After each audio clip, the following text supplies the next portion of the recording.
My name is Lisa. I'm 35 years old and I work part-time. I live with my husband Mark and our daughter Emma. Mark works in an office, and Emma goes to first grade. We bought an old house and we still owe money for it. When Emma started school, I got a part-time job to help pay for the house. Mark's older sister Nancy got married before us. She lives with her dad, Mark's dad, in their family home. Nancy thinks she should have the house because she got married first. She says she'll take care of their dad, so she should get the house. Nancy's mom had already passed away when she got married, so she didn't need to take care of her dad at the time. The house where Mark's parents live is really big, and I remember being surprised when I saw it before we got married. It had a fancy gate and a lot of land around it, which made me wonder if Mark's parents were rich. When Mark and I were dating, he didn't seem very wealthy, so seeing his parents' big house was a shock. Mark said his family used to be rich, but they lost money over the years. He joked that even though his grandparents' house was big, it was old and not very comfortable to live in. He said it was amazing that his parents' house with its big piece of land was still in a nice neighborhood. I understand why Nancy, Mark's sister, wants to keep the house for herself. She kicked Mark out of the house if she could live there. She probably wants to own the land and house herself. But I don't know if Nancy actually owns the house now. When Mark and I got married, he said that since Nancy would take care of their dad, I wouldn't have to. We planned to let Nancy inherit the house. That's why we bought our own house. It might make their dad feel better to be taken care of by his daughter instead of me if he ever gets sick and needs help. When we go to visit Mark's family for Christmas or summer holidays, Nancy doesn't treat her dad very well. Even during meals, it feels like he's not part of the family. If Mark or I try to sit with him, Nancy gets upset and says he prefers to eat alone. After meals, when I talk to my father-in-law in his room, he tells me he's not happy living there because Nancy causes problems. He says he always eats separately from Nancy's family and gets less food. But Nancy still takes a lot of money from him, even though he only has his pension. Nancy doesn't do his laundry or help with chores much. My father-in-law does most of the cleaning and gardening because Nancy ignores him. Even her husband and kids don't treat him well. When my father-in-law asked Nancy's husband for a ride to the horse race track, he got yelled at. Nancy's son, who's 10, is rude to my father-in-law, saying he smells and should stay in his room. It seems like my father-in-law doesn't remember ever holding his grandson, even though they've lived together since he was born. When my daughter visits, my father-in-law loves spending time with her. He tells her she's his only grandchild, sounding a bit lonely. Hearing this makes me feel sorry for him. Whenever we go to his house, my husband gets upset and tells Nancy to treat their dad better. But Nancy gets angry with my husband, accusing him of trying to take the house away from her. I won't let anyone take this house, my husband insists. It's worrying how much Nancy cares about the house. Then, my father-in-law had a fall at home. The house isn't set up for elderly people, and he tripped over a small step, breaking his right hand. Luckily, he didn't have any other injuries and didn't need to go to the hospital, but it's hard for him to do anything without his right hand. When we visited him, we were shocked to see how weak he'd become. Not only can he not use his right hand, but he can hardly move his feet and clearly needs help. But Nancy's family completely ignores him and doesn't take care of him. He can still manage to get to the bathroom by himself, but eating is really hard for him. My husband confronted my sister-in-law right away. "Why aren't you looking after Dad?" But she didn't seem to understand why he was upset and just laughed it off. A broken hand is no big deal. He can walk by himself, and he's not complaining. It seemed like my father-in-law, used to being ignored, couldn't stand up to my sister-in-law, and she probably knew it. My husband was even more angry. "Isn't it obvious we should take care of our parents?" When he said that, my sister-in-law smirked and said, "You can take care of Dad." I don't want an old man with hardly any money. I was furious at how my sister-in-law could talk about her own father like that. She even said, taking care of a father who only gets a small pension isn't worth it. Her words were so mean that I lost my temper and spoke up. "Fine, we'll take care of him. He won't heal properly if he stays here." My husband agreed, and we decided to take my father-in-law and leave his house right away. While we were packing up my father-in-law's things, my sister-in-law started saying we couldn't have the house just because we were taking care of Dad. She cared more about the house than her own father and didn't have much else to say. My husband brushed off her comments, saying, "Don't worry, I already bought a house.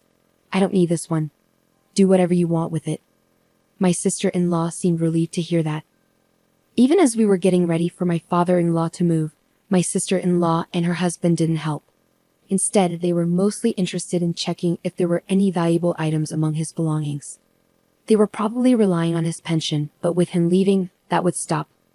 They hoped to find something valuable they could sell for cash, but they didn't find anything valuable. When my father-in-law left his house, my sister-in-law and her family didn't bother to say goodbye.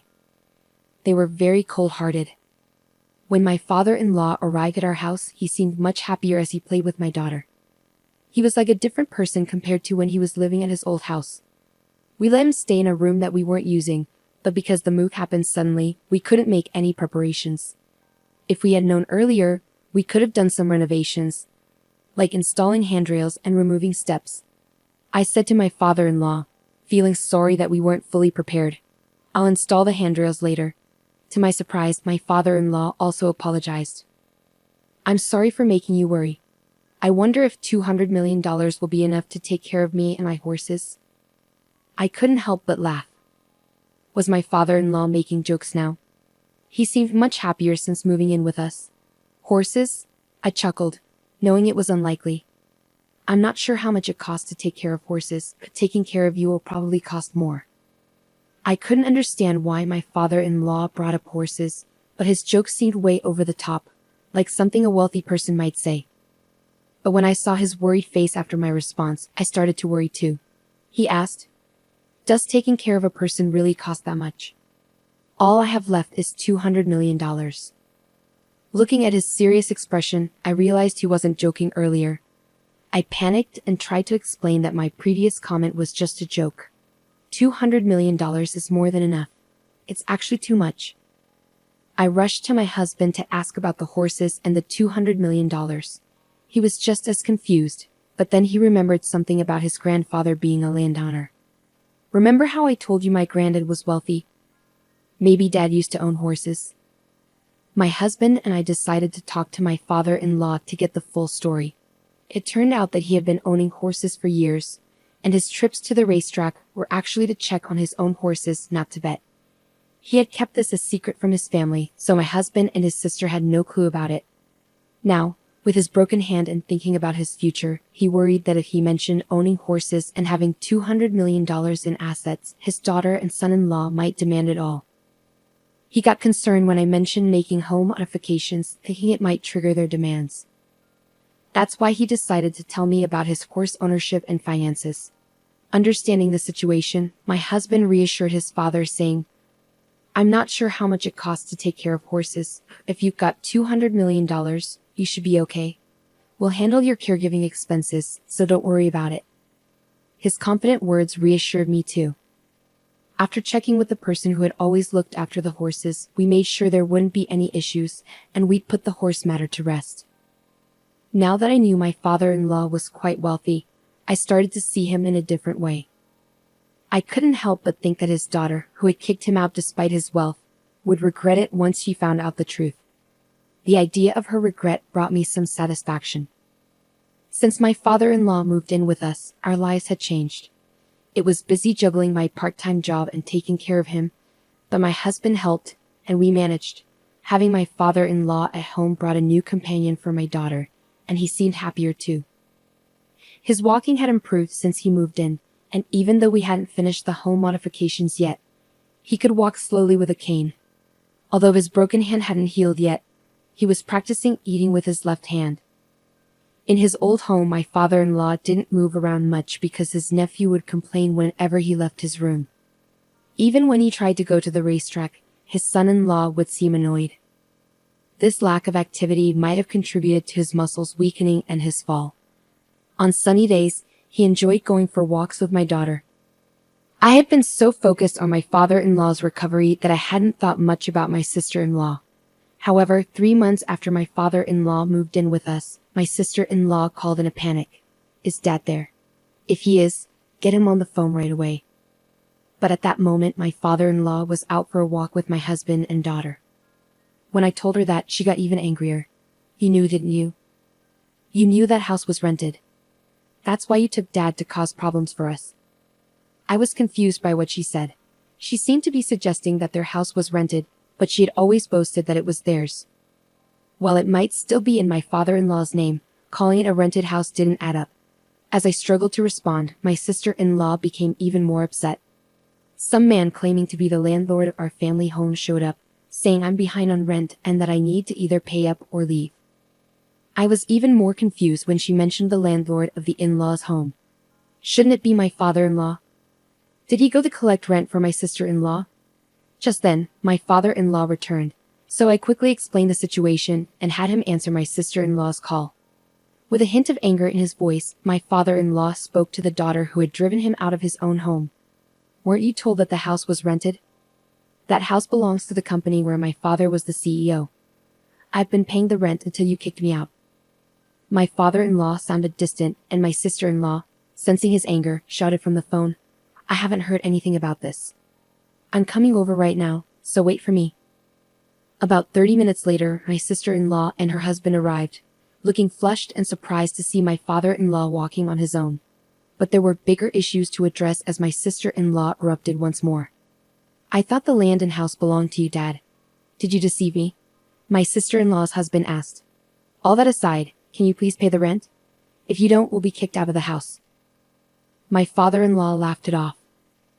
Why should I pay rent for a house where I'm not living?